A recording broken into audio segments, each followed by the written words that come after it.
नमस्कार, मैं हूं प्रभु चावला। सीधी बात में आज बारी है मायावती की। तीसरी बार उत्तर प्रदेश में मुख्यमंत्री बनने जा रही मायावती इस बार फिर बीजेपी के बैसाखियों पर कुर्सी तक पहुंची हैं। चुनाव से पहले बीजेपी को धोखेबाज और मनुवादी बताने वाली मायावती इस बार सरकार कैसे चलाएंगी? बीजेपी से उनकी ये दोस्ती कितनी टिकाऊ है और उनका एजेंडा पहले से कितना अलग है? इन सवालों पर आइए करते हैं मायावती से ही सीधी बात। मायावती, आपको मुबारक हो, आपको स्टूडियो में स्वागत है। शुक्रिया। एक बात बताइए कि 95 में आपकी सरकार 4 महीने चली, फिर उसके बाद 6 महीने चली, अब कितने महीने चलेगी या कितने दिन चलेगी? इस बार मुझे ऐसा लगता है कि सरकार बनने में बातचीत में समय जरूर ज्यादा लगा है, लेकिन बहुत अच्छे वातावरण में बातचीत हुई है और सारी गलतफहमियां दूर करके हर मुद्दे पर विस्तार से डिस्कशन करके बातचीत हुई है। और इससे ऐसा लगता है कि बीएसपी और भारतीय जनता पार्टी और उनके सहयोगी दलों के जो मिली जुली सरकार जो मेरे नेतृत्व में बनने के लिए जा रही है, तो इस बार पूरे 5 साल सरकार चलेगी। तो आपको लगता है कि जो अगले 48 घंटे में आपकी सरकार बनेगी, उसमें जो मनोवादी शक्तियां थी जो आप कहती थी, उसके बारे में आपकी सब जो गलतफहमियां थी वो सब दूर हो गई हैं सरकार बनाने के लिए? नहीं, ऐसा कुछ नहीं है।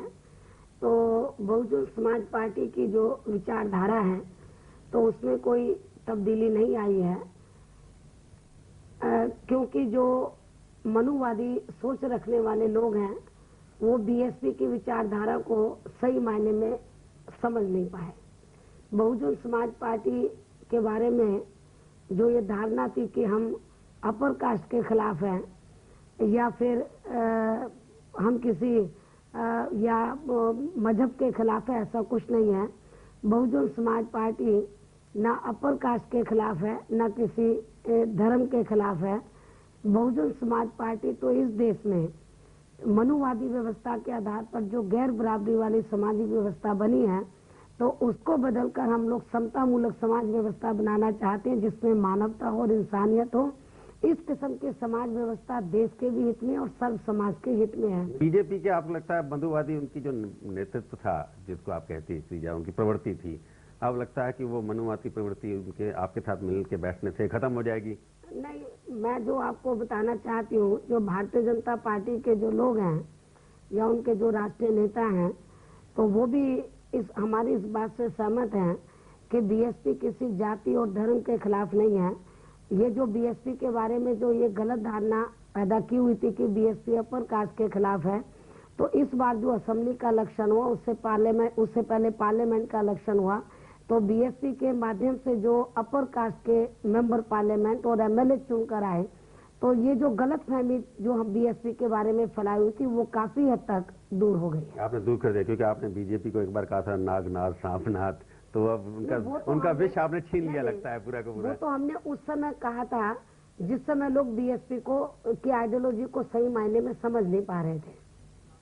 अब उन्होंने समझा है। कांग्रेस आपके लिए अभी भी नागनाथ है और बीजेपी सांपनाथ नहीं?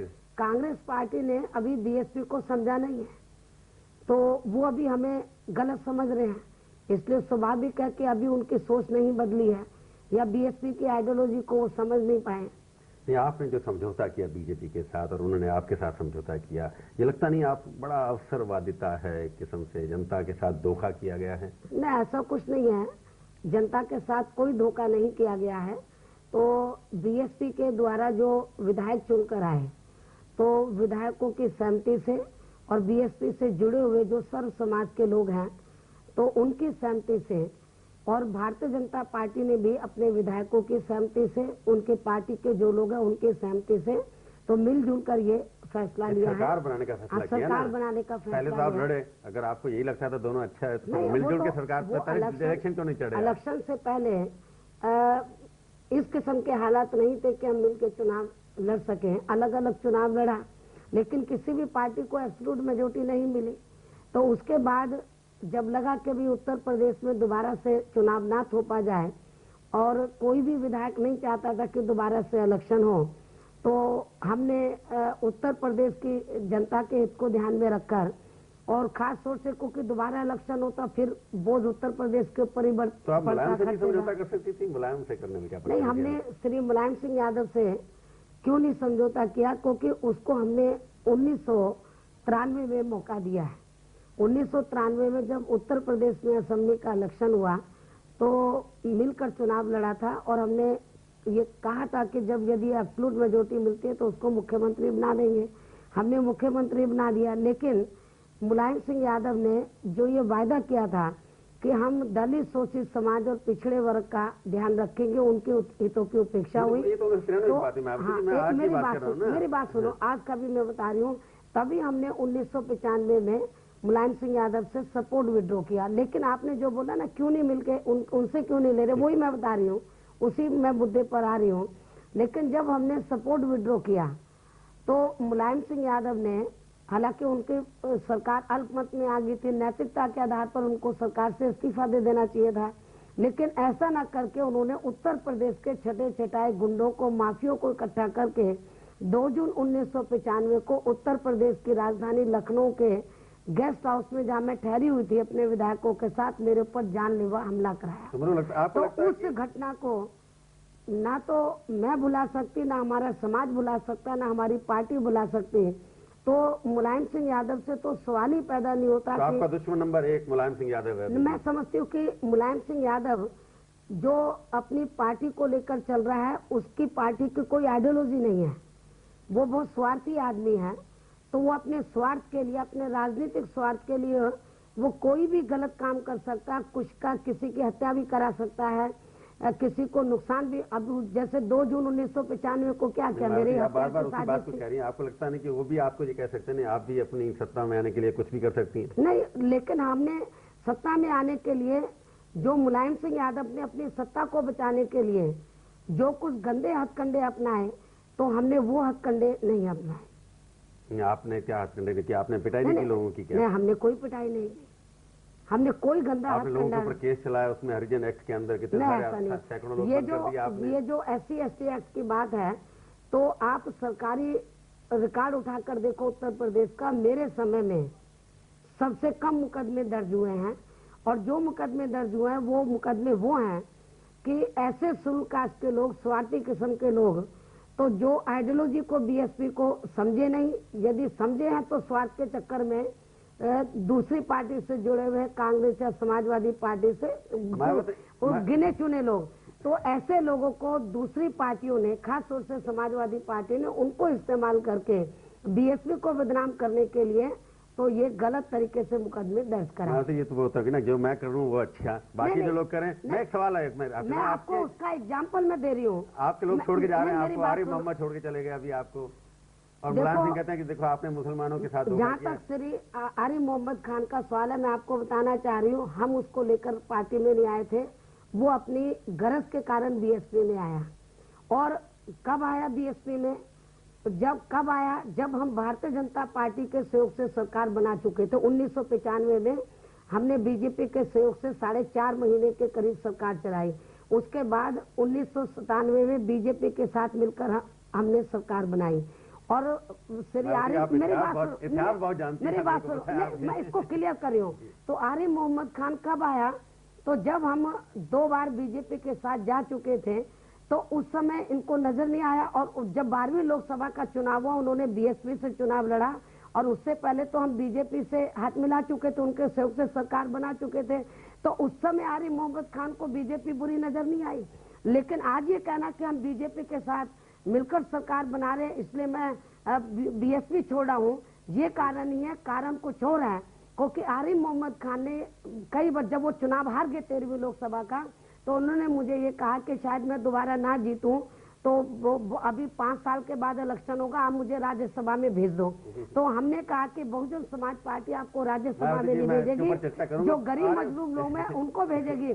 जब उनको लगा मुझे राज्यसभा में नहीं भेज सकते हैं, तो तब उनको लगा कि अब इधर रहने का क्या फायदा। मतलब आरिफ मोहम्मद साहब ने क्यों इस्तीफा दिया और इसका असर आपकी राजनीति में क्या होगा, मैं तो डिस्कस करूंगा आपसे एक छोटे से ब्रेक के बाद। आरिफ मोहम्मद और उसकी मुस्लिम पॉलिटिक्स के ऊपर क्या असर होगा थोड़ा डिस्कस करेंगे एक ब्रेक के बाद। नमस्कार, सीधी बात में आपका एक बार फिर से स्वागत है।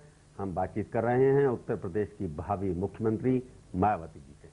मायावती जी, मैं आरिफ की बात कर रहा था, मेरे को लगता नहीं कि आपके बीजेपी के साथ जाने से आपके मुस्लिम वोट जो हैं वो मुलायम सिंह जी के पास दोबारा से चले जाएंगे और यूपी में आपको जो सपोर्ट मिली है वो सब गिर जाएगी। मुसलमानों को इस बात का एहसास है कि मायावती के शासनकाल में तो मुसलमानों की बड़ी से बड़ी मस्जिद तो छोड़ो, कोई छोटी मस्जिद भी नहीं टूटी, कोई सांप्रदायिक तनाव पैदा नहीं हुआ, कोई दंगा नहीं हुआ और उनके हितों के लिए मैंने स्पेशल स्टेप्स लिए। और ये जो 14 मुस्लिम, मैं इसको क्लियर करना चाहती हूँ, ये केवल गलत अफवाहें फैलाई जा रही हैं बीएसपी के मुस्लिम विधायकों के बारे में, एक सोची समझी राजनीतिक साजिश के तहत। मैं इसको स्पष्ट कर रही हूँ कि मैंने ये 9 मार्च को मैंने बीएसपी के विधायकों की मीटिंग लखनऊ में बुलाई थी। तो बीएसपी के 98 विधायक चुनकर आए। जब मैंने मीटिंग खत्म कर दी तो 14 के 14 विधायक खड़े हुए।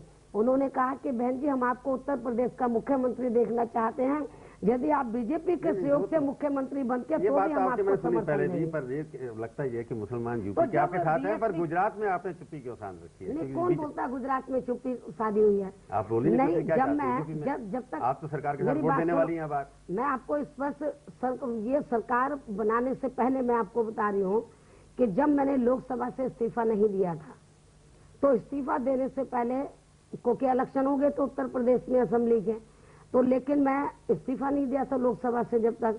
तो ये गुजरात में तो वायलेंस उस दौरान से तभी पहले शुरू हो गया था। तो जब तक मैंने इस्तीफा नहीं दिया था और मैं लोकसभा की मेंबर पार्लियामेंट थी, तो उस समय श्री अटल बिहारी वाजपेयी जी ने, प्रधानमंत्री जी ने ऑल पार्टीज के लीडर्स की मीटिंग अपने रेजिडेंस में बुलाई थी, जिसमें मैं भी गई थी। मेरे गुजरात के ऊपर ही, गुजरात के इशू के ऊपर बुलाई थी। और उस मीटिंग में मैंने ये कहा था कि ये जो गुजरात में जो अहमदाबाद या पूरे गुजरात में जो अभी दंगे फैल रहे हैं, तो इस दंगों की जड़ में जाने के लिए तो जो गोधरा में जो पहला इंसिडेंट हुआ है जिसमें 14-15 डिब्बे जलाकर राख कर दिए, बेकसूर लोग मारे गए, तो पहले इंसिडेंट की जांच होनी चाहिए और उच्च स्तरीय जांच होनी चाहिए। तब बाद में मालूम पड़ा कि ये दंगे क्यों हुए हैं, इसकी जड़ क्या है। आप तो बीजेपी की भाषा बोल रही हैं। नहीं, बीजेपी की नहीं, जो सही चीज है इसकी जांच होनी चाहिए। जो भी इसमें दोषी लोग हैं, जिनका भी हाथ है, उनके खिलाफ सख्त से सख्त कार्रवाई हो। मोदी को इस्तीफा देना चाहिए कि नहीं? आप ये सुनो की बात नहीं, मैं इससे बिल्कुल सहमत नहीं हूँ। उनको इस्तीफा नहीं देना चाहिए। ये जो मोदी का जो मामला है, ये उनके स्टेट का मामला है। यदि विरोधी पार्टियों को एडजॉर्नमेंट मोशन लाना भी था तो गुजरात की असेंबली में लाते, ये स्टेट इशू है, लेकिन इसको सेंटर में लाने की क्या जरूरत? लेकिन कांग्रेस या और दूसरी विरोधी पार्टियां जो ये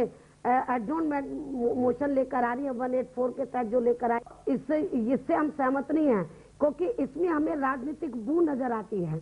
यदि ये एडजॉर्नमेंट मोशन दलगत राजनीति से ऊपर उठ के लाया होता तो हम जरूर सोचते, लेकिन ये इसमें हमें राजनीतिक बू नजर आ रही है, इसलिए हमारी पार्टी अपोजिशन के साथ नहीं जाएगी, सरकार का साथ देगी। आपके ये तो सेंटर में समझौता हुआ। हुआ। दूसरा क्या है, बिहार में देखो कितना हो रहा है, और आंध्र प्रदेश में देखो, दक्षिण भारत के और स्टेट है उधर देखो कितने वहाँ पे वायलेंस हो रहे हैं। फिर तो 184 किसी भी स्टेट के खिलाफ आता रहेगा, किसी भी मुख्यमंत्री को हटाने के बात होती चलती रहेगी, कल को मेरे खिलाफ भी ले आएंगे। मैं तो समझ गया सेंटर में आपका समझौता हुआ, पर यूपी में क्या समझौता एक्चुअली हुआ है? कितने मिनिस्टर होंगे, कितने आपके होंगे, कितने बीजेपी के और बाकी अलायंस के होंगे? उत्तर प्रदेश में ये अनुपात के आधार पर दोनों पार्टियों में जितनी संख्या है, तो जितने हम टोटल मिनिस्टर बनाएंगे तो वो अनुपात के हिसाब से आपने कितनी बड़ी मिनिस्ट्री होगी? हो जाएगा एक आधे दिन में। नहीं लगता कितने से कम होंगे? ज्यादा से ज्यादा कितने होंगे? पहले जो बड़ी मिनिस्ट्री थी, जो अभी 4.5 साल तक जो बीजेपी के नेतृत्व में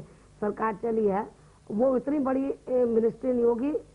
इस बार मिनिस्ट्री का आकार छोटा होगा। कितने होंगे? 60 होंगे? ये अभी मैं आपको नहीं बताना चाह रही, जब ये हो जाएंगे। क्या समझौता हुआ आपका? नहीं, वो उनको भी यही बताया है कि भाई जितनी आपकी पार्टी के 14 MLA हैं, अनुपात में जितना आपके मिनिस्टर बनेंगे, जितना हमने टोटल हम टारगेट रखेंगे, वो बीजेपी के हिस्से में नहीं, मिलकर ही होगा दोनों का। दोनों पूरा का मिलकर ही होगा। आपके और उनके मिलकर आधे होंगे? नहीं, उसमें कुछ 1-2 उनको फालतू देना होगा तो वो भी देंगे।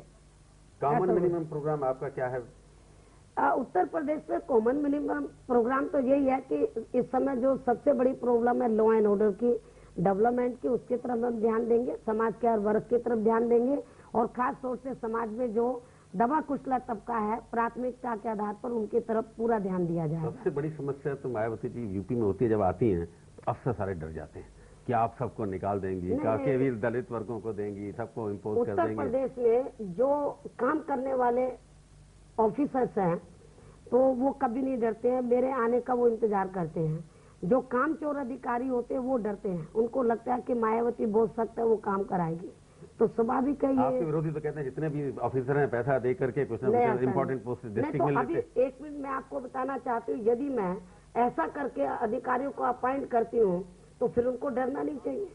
वो डरते इसलिए क्योंकि मैं निष्पक्ष रूप से उनकी योग्यता और उनकी जातिवाद के ऊपर तो नहीं, आप इस बार आप नहीं करेंगे और जातिवाद के चक्कर में ना पड़ के मैं उनको अपॉइंट करती हूँ और सख्ती से उनसे काम लेती हूँ। यदि मैं कोई लालच देकर या वो मुझे लालच देकर अपॉइंट होते तो फिर मैं उनके खिलाफ कार्रवाई कैसे कर पाऊंगी? मेरे को लगता है राष्ट्रीय लेवल पे आपने क्यों नहीं इनके साथ कोई एग्रीमेंट किया? आपने कहा कि लोकसभा चुनाव मिलकर एनडीए क्यों नहीं ज्वाइन कर रहे हैं आप? नहीं, जैसे अभी समझौता आपका केवल यूपी तक सीमित है? हाँ, यूपी तक ही सीमित है। यूपी में राष्ट्रीय लेवल पे अभी तक कुछ नहीं? अभी उत्तर प्रदेश में ही है। तो उत्तर प्रदेश में जब भी लोकसभा का चुनाव होगा तो बहुजन समाज पार्टी और भारतीय जनता पार्टी मिलकर चुनाव लड़ेगी। अभी जैसे राष्ट्रपति जी का, उपराष्ट्रपति जी का अभी इलेक्शन हो रहा, वो हम मिलकर लड़ेंगे। सेंटर में हम एनडीए को बाहर से समर्थन देंगे, सरकार को। एनडीए ज्वाइन नहीं करेंगे आप? नहीं, वो नहीं, बाहर से करेंगे। सरकार क्यों ज्वाइन करना चाहती है? हम नहीं चाहते कि हमारे एमपी लालची बने, क्योंकि अभी दूसरी पार्टियों में देखा है। नहीं, आपको ये लगता है कि आपके खिलाफ कोई और प्रमोट हो जाएगा, बड़ा नेता बन जाएगा? नहीं, ऐसा नहीं, ऐसा कुछ नहीं। जैसे आप देखेंगे दूसरी पार्टियों में सब तो एनडीए मिनिस्टर नहीं बना सकती, अब जो नहीं होते वो टांग खींचते रहते हैं। मैंने ही देखा हाउस के अंदर, ऐसा हम नहीं चाहते। हमारे एमपीज ने कहा कि हम कोई मिनिस्टर बनना नहीं चाहते, बेहतर ये है कि सरकार को हम बाहर से समर्थन दें। और आपके खिलाफ बड़ा चार्ज है कि आप एक महिला हैं, पर महिलाओं के लिए आपने आज तक ना तो अपनी जात के लिए कुछ किया, ना महिलाओं के लिए किया। नहीं, ये तो आप मेरे ऊपर सबसे बड़ा चार्ज यही है उत्तर प्रदेश में कि मायावती जब 2 बार मुख्यमंत्री बनी तो उन्होंने बाकी समाज को इग्नोर करके केवल शुल्क कास्ट के लोगों का ध्यान दिया। आप तो उल्टा बोल रहे हैं। क्या किया आपने महिलाओं के लिए? और अपने महिला समाज जो बिल आ रहा है उसको सपोर्ट करेंगे आप? नहीं, मैंने आपको बताया कि जो महिला बिल है हम कोई उसके खिलाफ नहीं है। मैंने तो ये कहा कि महिलाओं की पॉपुलेशन तो 50% के करीब है, तो मैं तो चाहती हूँ कि उनको 50% आरक्षण मिले। वो गवर्नमेंट 33 की बात करती है, उसके सपोर्ट में नहीं है। हम उसके कोई खिलाफ नहीं है, लेकिन मैंने यही कहा था कि जो उसमें दबे कुचले समाज की महिलाएं हैं उनका भी सरकार को ध्यान रखना चाहिए। आपकी अपनी पार्टी में कोई दूसरी महिला ही नहीं है जो जिसका नाम ले सके? कौन बोलता? अभी इस समय 4 एमएलए चुन कर आई है। नाम तो किसी को पता नहीं ना, आपकी ना किसी को ऑफिस में भी नहीं है आपकी पार्टी अभी देखो एक मिनट, जो बहुजन समाज में जो महिलाएं हैं, खासतौर से दबे कुचले समाज की महिलाएं, वो इस देश में जो मनुवादी व्यवस्था उसकी डबल शिकार है। एक तो जनरली पूरी महिलाएं शिकार है, आज भी महिलाओं को नंबर 2 के रूप में समझा जाता है कि वो सेकंड ये नागरिक है, और जो वीकर सेक्शन की महिलाएं वो डबल शिकार है। अब उनको हमें राजनीतिक तौर पर आगे लाने में बड़ी दिक्कत आ रही है। मुझे आने में बड़ी दिक्कतें आई, मुझे बड़ा फेस करना पड़ा, मनुवादी समाज का भी और अपने लोगों में भी मुझे फेस करना पड़ा। तो ये कोई किसी भी लड़की का या महिला का राजनीति में आना कोई बच्चों का खेल नहीं है, और मुझे कोई विरासत में राजनीति नहीं मिली है। तो मुख्यमंत्री मैं तो बड़ा स्ट्रगल करके आगे बढ़ी। आप तो मुख्यमंत्री बनने जा रही हैं, अब कांशीराम जी क्या बनेंगे? मान्यवर कांशीराम जी तो सर्वे सर्वा है, उनको कुछ बनाएंगे आप? पार्टी के हेड हैं, इस मूवमेंट को चलाने वाले वो जन्मदाता हैं, तो जो भी कुछ इस पार्टी के माध्यम से जो भी रिजल्ट आ रहा है वो सारा क्रेडिट मान्यवर कांशीराम जी को जाता है। वो तो पार्टी के राष्ट्रीय अध्यक्ष है, वो तो फाउंडर प्रेसिडेंट है, या जो भी कुछ क्रेडिट इस मूवमेंट का जो मिल रहा है वो क्रेडिट मान्यवर कांशीराम जी को जाता है। और एक सवाल जो डर लगता है, यूपी में आप नए बुत तो नहीं बनाएंगी, नए पार्क नहीं बनाएंगी, नए डिस्ट्रिक्ट नहीं बनाएंगी? नहीं, मैंने कोई ऐसा गलत काम नहीं किया जिससे किसी की भावनाओं को ठेस पहुंचे। मैंने और मास ट्रांसफर भी नहीं करेंगे इस बार आप? नहीं, हमने जो जरूरी होगा वो करेंगे, और जो बहुजन समाज में जन्मे महान पुरुष हैं पहले भी मैंने उनको आदर सम्मान दिया, अब भी आदर सम्मान देंगे, और दूसरे समाज में जो महान पुरुष है उनको भी आदर सम्मान देंगे। मायावती जी, आपका स्टूडियो में आने के लिए धन्यवाद। तो ये थी आज की मुलाकात। अगले हफ्ते आज ही के दिन फिर करेंगे एक नई शख्सियत से सीधी बात। तब तक कीजिए इंतजार और देखते रहिए आज तक।